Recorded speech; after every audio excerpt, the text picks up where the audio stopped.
Hey guys, so welcome back to Mdracketsports channel. We're going to go over the 4 key skills that you're going to need to become a high-level player. Now let's jump right in. Alright, so like I said in the intro in this video, we are going to be going over the top 4 skills that you are going to need to become a great pickleball player. Skill 1 hashtag. The first one. Alright, so the first skill that you're going to need to become an effective and good pickleball player is you're going to have to hit effective dinks, obviously. We know dinking is a very important aspect of this game, and it could be really simple, but in even higher levels dinking is obviously very crucial and very important.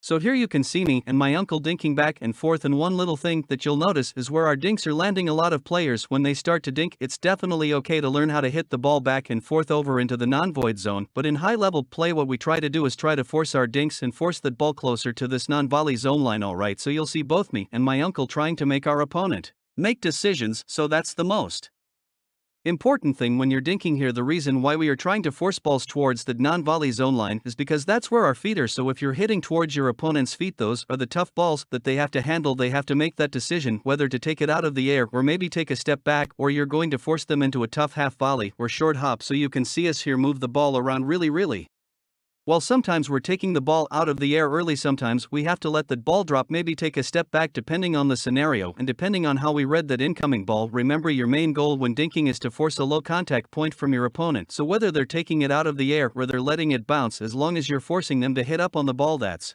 what you're going for. If you're hitting good dinks, you are limiting their attacking abilities, and that is what you need to do to stay in the point and hopefully eventually create something that you can attack on.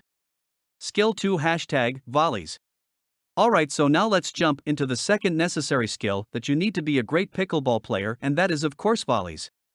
This is a very important skill to practice at any level, so this is obviously more of a cooperative drill, and obviously you can make it more competitive by speeding up the pace gradually. A couple things that I want to note here: when you're volume back and forth, you'll see that our take back, which is our backswing, and our follow through as we punch or push through the ball, is very short and compact. So after every stroke we get back into a good ready position, and you'll see both of us, our ready position is around navel height, and you'll see both of us slightly favored to the backhand side. If you haven't noticed yet, my uncle is a lefty, so that's something to keep in mind if you're going against a particular opponent. Knowing what hand they are is obviously going to change your targets. So for the majority of these volleys, the would be attacking somewhere on the right side of my body, from my right hip to my right shoulder, to cause me to chicken wing it a little bit or to hit a tough ball by my right hip, and once in a while I'll be hitting to his left side because he's a lefty, that's his dominant side, and trying to jam him up on that side.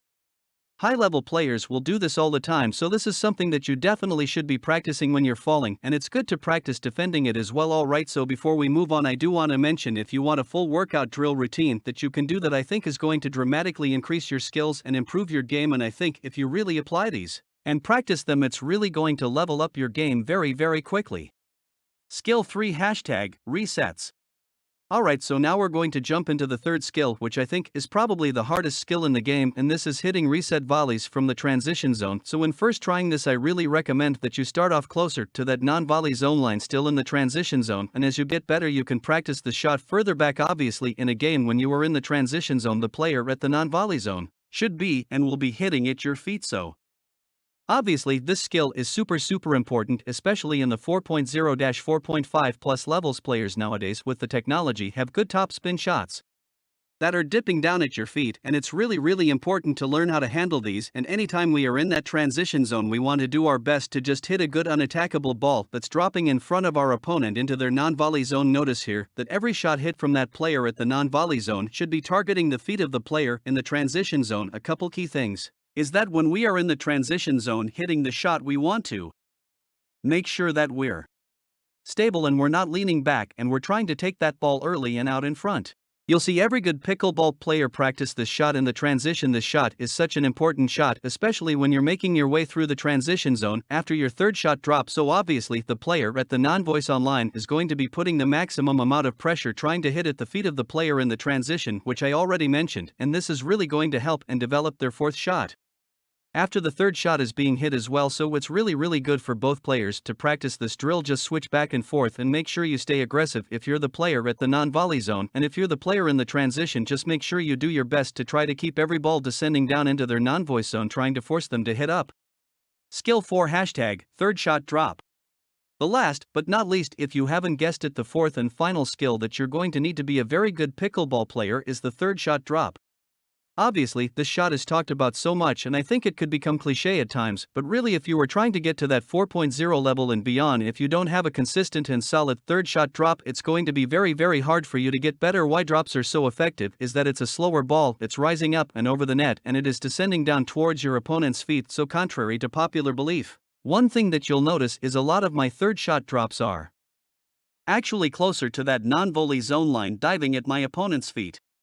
So when you're practicing your drops, you don't necessarily want to be practicing drops that are landing short into the non-void zone. Good drops and good players will force that ball closer to that non-volley zone line and have that ball dipping down towards your feet. Alright, again you can see the player at the non-void zone is trying to put maximum pressure, and this also works on their fourth shot. So here you can see the player to non-void zone is hitting swinging volleys and volleys, trying to get some topspin, trying to roll it deep into the court to try to keep that opponent back. Remember, your main goal at baseline here is to try to force your opponent to hit up by hitting your drop that is descending down into your opponent's non-volley zone. Third shot drops obviously take a lot of precision and a lot of practice.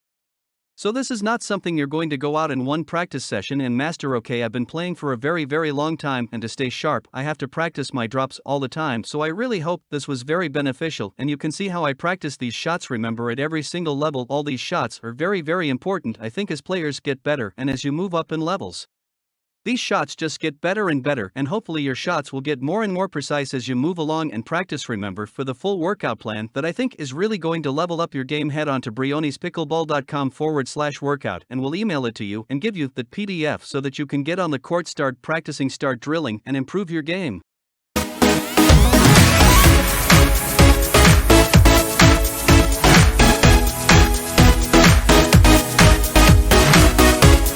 Go to mdracketsports.com.